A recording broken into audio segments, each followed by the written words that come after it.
In this video I'll tell you the horribly interesting truth about this world and about our existence. Also, there is something I want to show you. I hope you're ready for this one.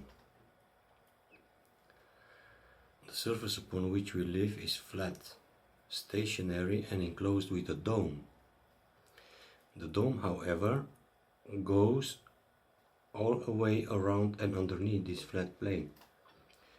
Therefore, the overall shape of this world is that of a half-full sphere.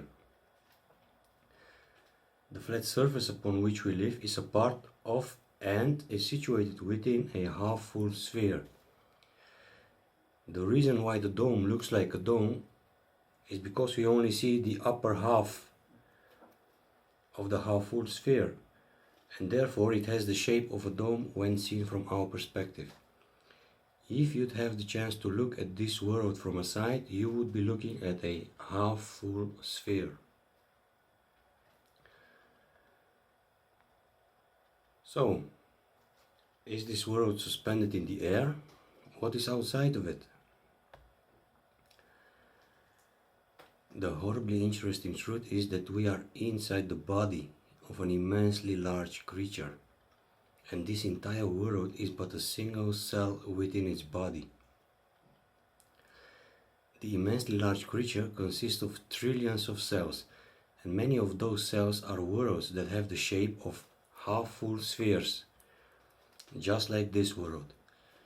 It means that there are hundreds of thousands of worlds just like this one in every possible direction, and in a three-dimensional setting similar to the cells within our own bodies. The immensely large creature is literally trillions of kilometers long. It's a living being, the bodily cells of which are entire worlds. The immensely large creature doesn't feed on flesh, it consumes souls instead. As I've previously told you, less than 5% of all souls are being devoured by individual entities, while the vast majority of souls are entering a stream of souls. And it's exactly this stream of souls through which the immensely large creature receives its sustenance.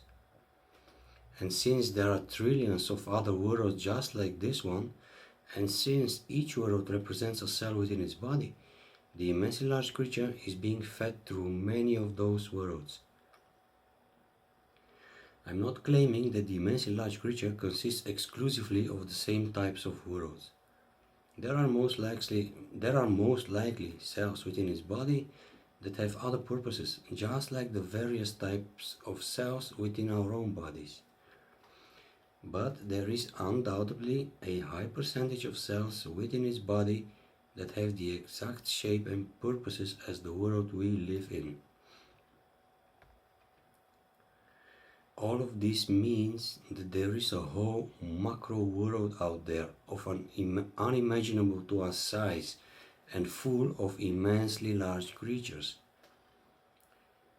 The first and most important question would be, if this world is indeed a single cell within the body of an immensely large creature, why don't we feel any movement? I have been able to draft up a working model of how that's possible. The half-full sphere, which this world is situated and sits loosely within an outer sphere. The outer sphere acts as a shell.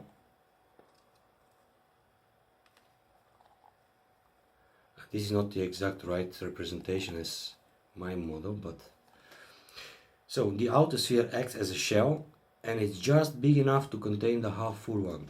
So we are dealing with a sphere within a sphere. It's a unit of spheres. Between the two spheres there is a thin layer of electric plasma, which, among other things, acts as a lubricant. The half-full sphere, which this world is, sits loosely in the outer sphere, and because more than 90% of the weight of this half-full sphere is concentrated in the lower half of it, It has gyroscopic properties, and it automatically levels itself out whenever the immensely large creature makes a movement. It's the outer spheres that are actually physically connected to each other, while the half-full spheres are sitting loosely in them and appear to be motionless and immovable, especially from the perspective of their inhabitants. The outer spheres themselves are connected by a tissue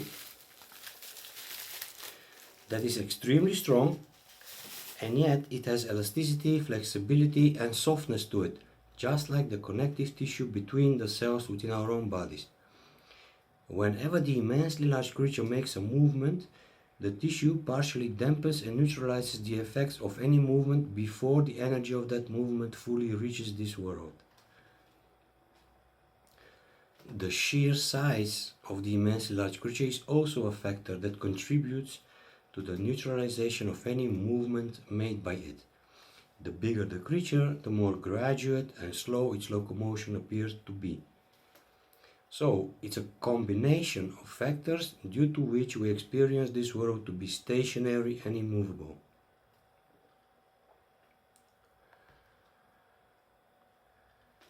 There are no known living beings that can be used as a reference or as a comparison to fully describe the immensely large creature.